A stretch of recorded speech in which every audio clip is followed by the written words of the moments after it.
नमस्कार दोस्तों, स्वागत है आपका वाईफाई जीएस एग्जाम में। हमारी जो एसएससी की सीरीज चल रही है ये उस सीरीज की क्लास 3 है। तो चलो अब स्टार्ट करते हैं।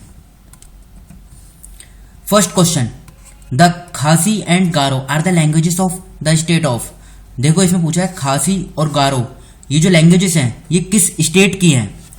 तो 4 ऑप्शन दिए गए हैं, मणिपुर, आसाम, मेघालय और त्रिपुरा। तो बताइए इस क्वेश्चन का क्या आंसर होगा। देखो ये क्वेश्चन पूछा गया था 2013 में एसएससी एमटीएस के एग्जाम में। इस क्वेश्चन का सही आंसर हो जाएगा सी, मेघालय।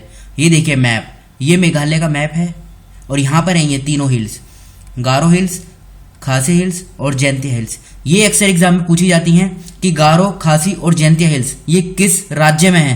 तो ये मेघालय में है और यहीं पे ये लैंग्वेजेस बोली जाती हैं, गारो और खासी की जो लैंग्वेजेस हैं। और देखो इनको ये भी पूछा जा सकता है कि इनको ईस्ट टू वेस्ट डायरेक्शन में लगाओ। ईस्ट टू वेस्ट यानी इधर ऐसा होगा और वेस्ट टू ईस्ट तो ऐसा होगा। तीनों आप याद रखिएगा, अरेंज ऑर्डर में लगाने को आ सकते हैं, गारो हिल्स, खासी हिल्स और जयंतिया हिल्स। तो इस क्वेश्चन का सही आंसर हो जाएगा ऑप्शन सी, मेघालय। बढ़ते हैं अगले क्वेश्चन की तरफ। The northern part of the western coast is known as. Option A Coromandel coast, option B Malabar coast, C Konkan coast, D northern Circars. देखो इसमें पूछा है जो भारत का वेस्ट कोस्ट है उसका नदर्न पार्ट को क्या बोलते हैं। वेस्ट कोस्ट ये वाला है और इसका नॉर्थ पार्ट ये वाला हो जाएगा, कोंकण कोस्ट। तो इस क्वेश्चन का सही आंसर हो जाएगा सी, कोंकण कोस्ट। ये तो नॉर्थ पार्ट है, ये वेस्ट का सदर्न पार्ट है, मालाबार कोस्ट। और ये कोरोमंडल कोस्ट है, ये ईस्ट साइड का सदर्न पार्ट है। और ये ऊपर नदर्न पार्ट है ईस्ट साइड का, नदर्न क्रिकास। तो ये बात आप याद रखिएगा। इस क्वेश्चन का सही आंसर हो जाएगा सी, कोंकण कोस्ट। बढ़ते हैं अगले क्वेश्चन की तरफ। The chief minister is appointed by. देखो इसमें पूछा चीफ मिनिस्टर को किसके द्वारा अपॉइंट किया जाता है और यहाँ पे 4 ऑप्शन दिए गए हैं।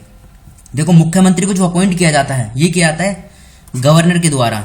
जैसे आपको पता है प्रधानमंत्री को किसके द्वारा अपॉइंट किया जाता है, प्रेसिडेंट के द्वारा। उसी प्रकार से राज्य में, जैसे केंद्र में यानी पूरे भारत में प्रधानमंत्री का पद होता है, उसी हिसाब से राज्य में चीफ मिनिस्टर का पद होता है और उन्हें अपॉइंट किया जाता है गवर्नर के द्वारा। ये बात आप याद रखिएगा, इंपॉर्टेंट है। एग्जाम में इसी तरीके के क्वेश्चन पूछे जाते हैं। देखो लेकिन संविधान कोई प्रोसीजर फिक्स नहीं करता कि कहीं पे कि इनको किस तरीके से अपॉइंट किया जाएगा। ये रूल बना हुआ है, बस उसी हिसाब से अपॉइंट किया जाता है। और देखो ये प्राइम मिनिस्टर जो है इनका जो टेनर है यानी टाइम पीरियड है कार्यकाल का, वो फिक्स नहीं है। ये रहता है during the pleasure of the president, यानी जब तक प्रेसिडेंट की मर्जी रहेगी तब तक। उसी प्रकार चीफ मिनिस्टर का भी कार्यकाल इसी तरीके से रहता है, during the pleasure of the governor. तो ये बात आप याद रखिएगा, इंपॉर्टेंट है। चीफ मिनिस्टर को गवर्नर के द्वारा अपॉइंट किया जाता है। तो इस क्वेश्चन का सही आंसर हो जाएगा ऑप्शन ए। बढ़ते हैं अगले क्वेश्चन की तरफ। हु बिल्ट 2.5 दिन का झोपड़ा। एक सेकेंड, हाँ इसमें पूछा गया है 2.5 दिन का झोपड़ा इसे किसके द्वारा बनाया गया था। Option A Qutbuddin Aibak, option B Alauddin Khilji, option C Balban, D Muhammad bin Tughlaq. देखो ये जो 2.5 दिन का झोपड़ा है ये बनाया गया था दिल्ली सल्तनत के द्वारा। और उस समय राजा हुआ करते थे कौन, कुतुबुद्दीन ऐबक। इनका जो टाइम पीरियड था ये था 1206 से लेके 1210। टोटल जो दिल्ली सल्तनत का जो टाइम पीरियड था ये था 1206 से लेके कितना 1526। फिर इसके बाद आ जाते हैं मुगल, फिर मुगल रूल स्टार्ट हो जाता है। तो इसमें पूछा गया 2.5 दिन का झोपड़ा जो अजमेर में है। ये भी बात आप याद रखेगा, अजमेर राजस्थान में है ये, जिसे बनवाया गया था कुतुबुद्दीन ऐबक के द्वारा। और इन्होंने एक और बनाया था जो आपका दिल्ली का कुतुब मीनार है, आपने देखा होगा। उसकी जो इस्टेब्लिशमेंट मतलब उसका जो इन्होंने नींव रखी थी वो इन्हीं के द्वारा रखी गई थी। बाद में उसे इल्तुतमिश के द्वारा कंप्लीट किया गया था, जो इसके बाद रूलर आए थे, जिन्हें स्लेव के नाम से भी बोला जाता है। ये भी आप इंपोर्टेंट है, याद रखेगा। और इनका जो टाइम पीरियड है तो आपने देख लिया 1206 से लेकर 1210 के बीच में है। 1210 में इनकी फिर एक घोड़े से गिरकर ये गेम खेलते हैं जिसका नाम होता है चोगा, जिसे पोलो के नाम से जाना जाता है। उस घोड़े से गिरकर इनकी डेथ हो जाती है और तब इनकी मृत्यु हो जाती है। इनका टाइम पीरियड 1206 1210 तक है और इन्होंने 2.5 दिन का झोपड़ा को बनवाया था राजस्थान के अजमेर में। बढ़ते हैं अगले क्वेश्चन की तरफ। Which of the following states does not border on Myanmar. इसमें पूछा गया है ये जो 4 ऑप्शन दिए गए हैं इनमें से कौन से राज्य की सीमा म्यांमार के साथ नहीं लगती है। देखो म्यांमार के साथ भारत जो बॉर्डर बनाता है ये बनाता है 1643 किलोमीटर के करीब। ये देखिए आप, ये इधर वाला म्यांमार है और इधर भारत है। अब इसमें कौन कौन से राज्य भारत के साथ लगते हैं और इसमें पूछा है कौन सा नहीं लगता है। तो ये देखिए अरुणाचल प्रदेश, इसकी बाउंड्री म्यांमार के साथ टच होती है। नागालैंड, इसकी भी बाउंड्री म्यांमार के साथ टच होती है। मणिपुर, इसकी भी टच होती है। और मिजोरम, इसकी भी टच होती है। ऑप्शन में क्या है? मेघालय। मेघालय कहाँ पर है? ये रहा। मेघालय की बाउंड्री म्यांमार के साथ टच नहीं होती है, तो इस क्वेश्चन का सही आंसर हो जाएगा मेघालय। और ये जो 4 राज्य हैं, अरुणाचल प्रदेश, नागालैंड, मणिपुर और मिजोरम, इनकी बाउंड्री म्यांमार के साथ टच होती है। और म्यांमार के साथ भारत 1643 किलोमीटर के करीब बॉर्डर अपना बनाता है। ये बात आप याद रखिएगा। बढ़ते हैं अगले क्वेश्चन की तरफ। Which article of the constitution stands to the state to establish village panchayat? इसमें पूछा है संविधान का कौन सा आर्टिकल विलेज पंचायत के बारे में डिस्कस करता है। देखो आपने डीपीएसपी के बारे में सुना होगा, directive principles of state policy. इनके 3 आइडियोलॉजी है, सोशलिस्टिक प्रिंसिपल, गांधीयन प्रिंसिपल और लिबरल इंटेलेक्चुअल प्रिंसिपल्स। और ये जो डीपीएसपी है ये पार्ट 4 में है संविधान के। आर्टिकल कौन से हैं? आर्टिकल 36 से लेके आर्टिकल 51 इसके अंतर्गत आते हैं। और डीपीएसपी का जो कंसेप्ट है ये हमने आयरलैंड का जो कॉन्स्टिट्यूशन है वहां से लिया है। ये एग्जाम में पूछा जाता है कि DPSP directive principle of state policy का जो कंसेप्ट है ये संविधान में किस विदेश के जो कौन सा देश है वहां के संविधान से लिया है, तो ये आयरलैंड इसका सही आंसर हो जाएगा। और इस संविधान के पार्ट 4 में है और 36 से 51 तक आर्टिकल इसके अंदर आते हैं। और इसमें पूछा है विलेज पंचायत, तो विलेज पंचायत के लिए बोलता है आर्टिकल 40। और आर्टिकल 40 डीपीएसपी का जो गांधीयन प्रिंसिपल है इसके अंतर्गत आता है। इंपॉर्टेंट है, याद रखेगा, इस तरीके के क्वेश्चन एग्जाम में पूछे जाते हैं। अच्छा, डीपीएसपी के बाद फंडामेंटल ड्यूटीज के बारे में आपने सुना होगा।